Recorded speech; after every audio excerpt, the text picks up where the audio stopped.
You know what? The energy that I'm feeling right now is very light, very comfy, no? Yung parang energy, no, na sobrang gaan lang, sobrang komportable, no? Yung parang pwede kang matulog, makapagpahinga, no? So, whoever this energy is, connecting or ko-connect sa inyo or kakonek nyo na ngayon, timeless tayo dito.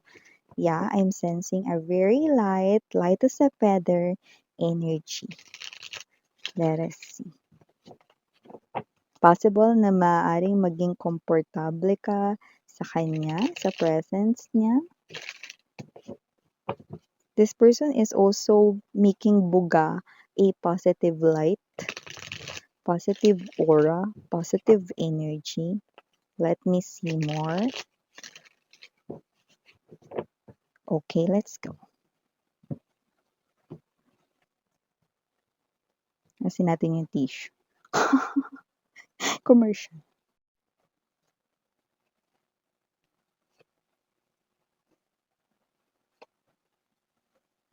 Oh, wow! Ay, salamat. New love ulit ang ating nakukuha rito mga babes, 'no? Salamat naman walang bahid ng inyong ex. Pare-parehas tayong umay na sa ex ninyo, 'no? Wow! We have here the Hierophant energy, Page of Wands right in here, and wow!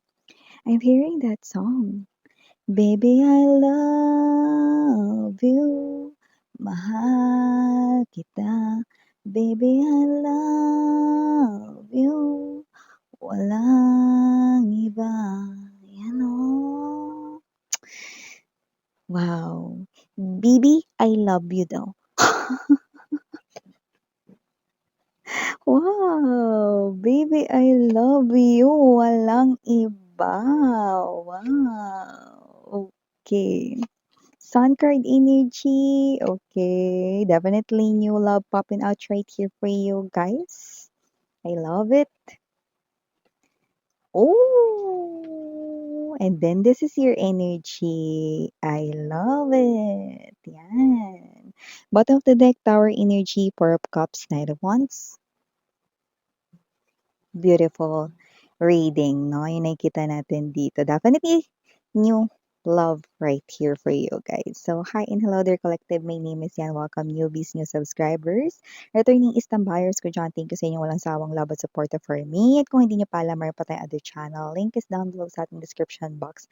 So, if interesado, click lamang yung link na yan para kayo ay mapunta there. Araw-araw nag-upload tayo ng collective readings for all signs there. Wala tayo ditong gender, babae, lalaki, LGBT, lahat tayo welcome. Pwede rin pong i-switch ang mga roles dahil possible dito na magkapalit-palit. At syempre, kaya at the end of the day, lahat tayo may free will na.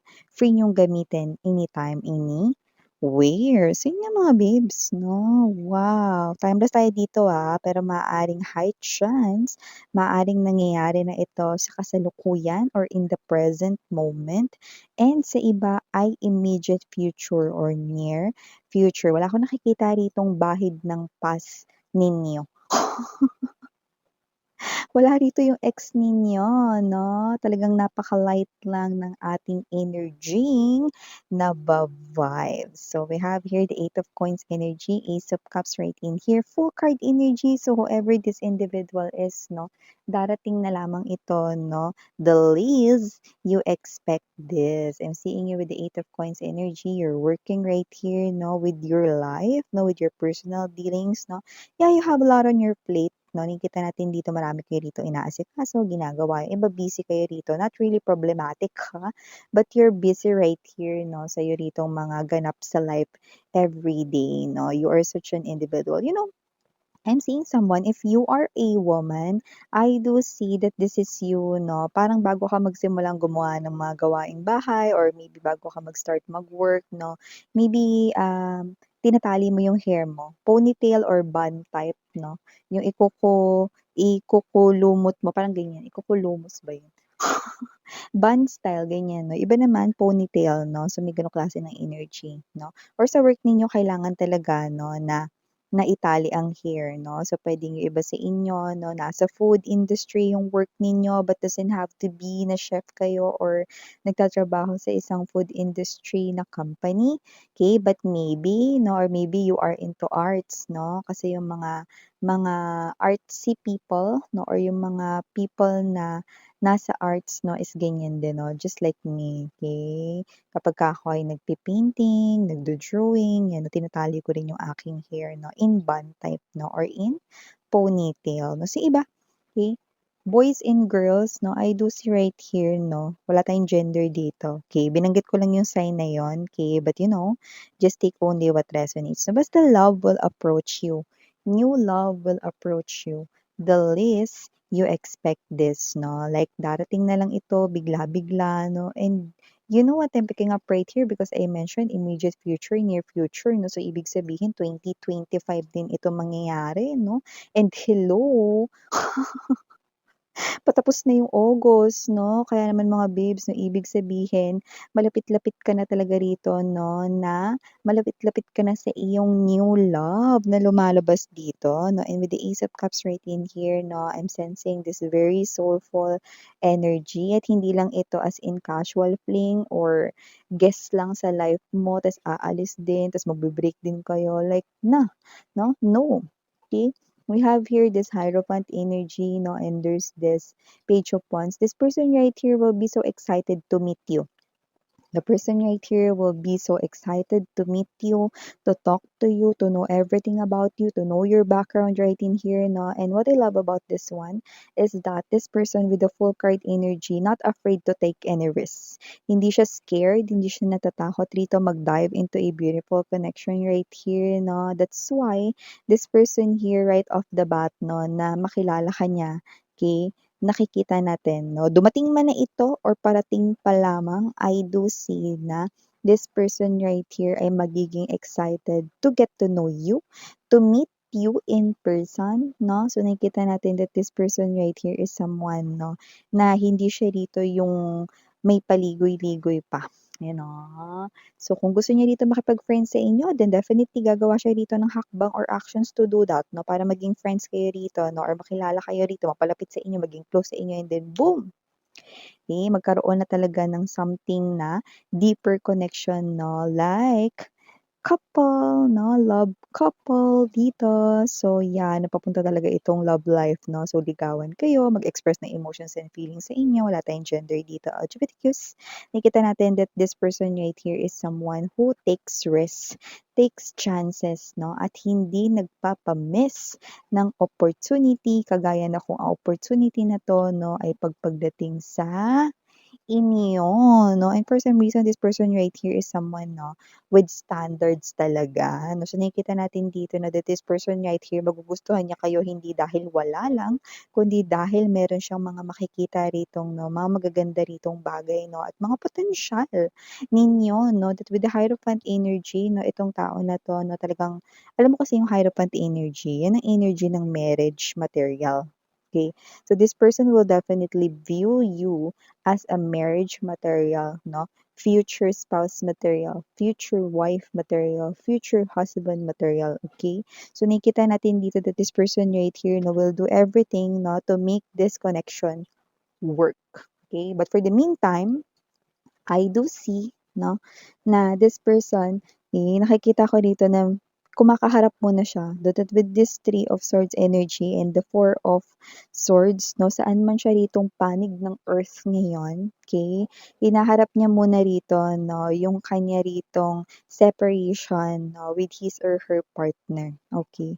So, siya ngayon ay medyo sugatan 'no, medyo hurt siya ngayon 'no. Yeah, you definitely do not know about this person, like zero yung inyong knowledge kung sino siya 'no. Like whoever this energy is 'no, hindi mo rin alam 'no, na ito yung pinagdadaanan niya ngayon, na dumadaan siya sa isang klase ng separation, klase ng breakup dito 'no. And this person, yung iba dumadaan pa lang sa breakup, yung iba naman 'no is nasa healing stage na 'no. So, nakikita natin dito definitely, okay, marami siyang mare-realize 'no, na kailangan niyang i-let go yung isang person dito 'no. Alam mo yung energy rito 'no, na parang sometimes gusto niyang bumalik dun sa kanya ritong person kung sino man yung malapit niya ng maka-break up dito or maka-separation. Ulitin ko lang, this is a new person, hindi mo siya kilala, you do not know his or her name, though that's what I'm picking up, like zero knowledge ka about this person right here, no? But this is your person coming in right here, no? Yung minention ko kanina, very beautiful, no? Yung mga nakuha nating messages, no? Nakikita natin dito, for some reason, may energy siya na gusto niyang balikan yun, pero yung intuition niya, no, bakit parang ganito siya, oh, bakit parang bakit parang may energy na kailangan ko talagang bitiwan 'tong tao na 'to. Kailangan ko talagang 'wag nang ipagpatuloy ang relasyon ko sa kanya. Yun yung iniisip niya 'no, gayong parang alam ko sa sarili ko na nagustuhan ko siya at minahal ko siya ng sobra, bakit parang may energy na gusto ko ng tapusin ito. Bakit gano'n? Yeah, definitely. Because with the Sun card energy, Hermit right in here, no, the breakup has to happen sa pagitan nilang dalawa, no, kasi meant to be sa'yo 'tong tao na 'to. Kaya kailangan talaga nilang mag-break nung kanya rito na girlfriend or boyfriend, no. So, ibig sabihin, ano man yung nangyayari sa kanilang sitwasyon, no, it's part of their destiny.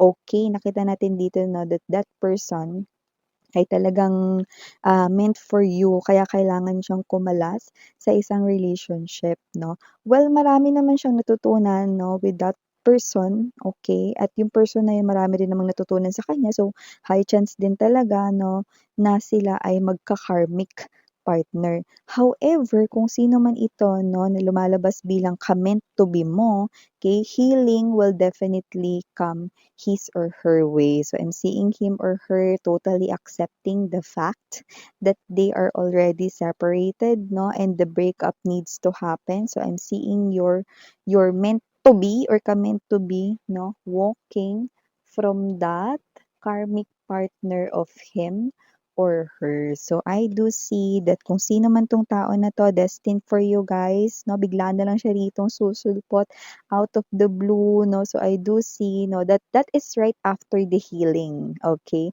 For a lot of you, that person right in here, no, is already in the healing stage. Whereas yung iba naman, no, is nasa breakup stage pa lang, no? Pero papunta talaga sila, okay, sa healing, no? So nakikita ko dito na talaga makaka-move on sila from that person and then boom! After that moving on stage, the tower right in here, bigla mo na lang siya makikilala rito, no? So, nakikita natin yun. And for some reason, no?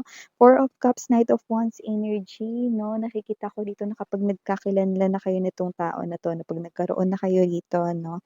Ng pag-uusap, no? Ng koneksyon, nakikita ko dito mga babes, na parang papaisip kayo rito, no? Kasi this is you. You definitely got hurt once, no? At yung iba puwedeng hindi lang once na nasaktan sa love, no? Yung mga energies na napi-pick up natin dito, but definitely mapapaisip kayo when this guy, when this woman, no, LGBTQs of course welcome din kayo, no, finally came into your life, no? Mapapaisip kayo dito that with the Knight of Wands and the Four of Cups energy, bakit hindi ko kaya bigyan yung love ng chance? 'Yan 'no. Bakit hindi ko kaya bigyan ng chance ang love? So, ibig sabihin this is yung papaisip ka na bakit kaya hindi ko ulit buksan or subukang buksan ang puso ko, 'yan 'no. Because you'll definitely see that this person is definitely different from all of your past connections right in here 'no, and for some reason hindi ka lang niya rito basta mapapasaya 'no, kundi talagang kakaiba yung mararamdaman mo rito 'no, na parang pakiramdam mo 'no, you've already found yourself as well 'no, nung natagpuan mo itong tao na 'to 'no. Yeah, because your past mga lovers right here 'no, talagang nag-cause rito 'no, ng mga hindi magaganda ritong energies sa life mo. That's why you feel lost. Okay, lost in love, no? But when this new person right here, no, came along, no, kasi yung iba dumating na, no, may isip mo rito, bakit kaya hindi ko i-allow yung sarili kong magmahal ulit?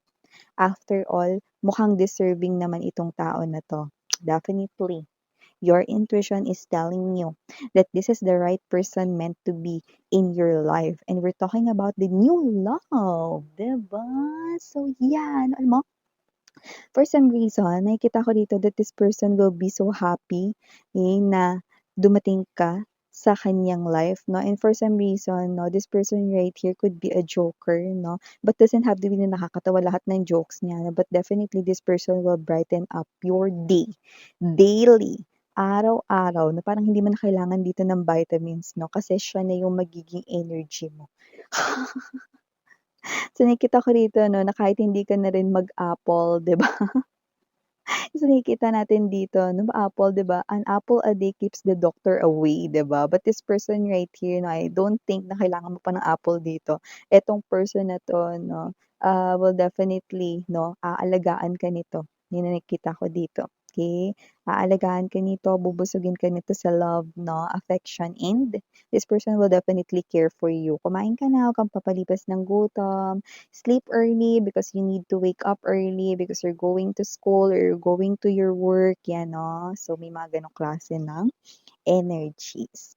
Wow! So, I'm seeing you, okay, being connected right here 'no, with the person you're meant to be with. Wow! I know you're waiting for some kind of initials. Yes, we have here many, many, many, many, many. So, okay, shall we start? We have here the letter S, nandito rin letter K, andito rin ang letter F, mawawala ba ang letter D, plus nandito rin ang letter C. We also have here the letter G, and last but not the least, the letter O. Yeah, oo talaga 'no, na siya na ang right person mo. So yeah, these are all the messages I've got right here for you, sweethearts. Thank you so much for your time here, babe. And again, I'm Yuriana on Sarang Hiya, Love and Light. 안녕.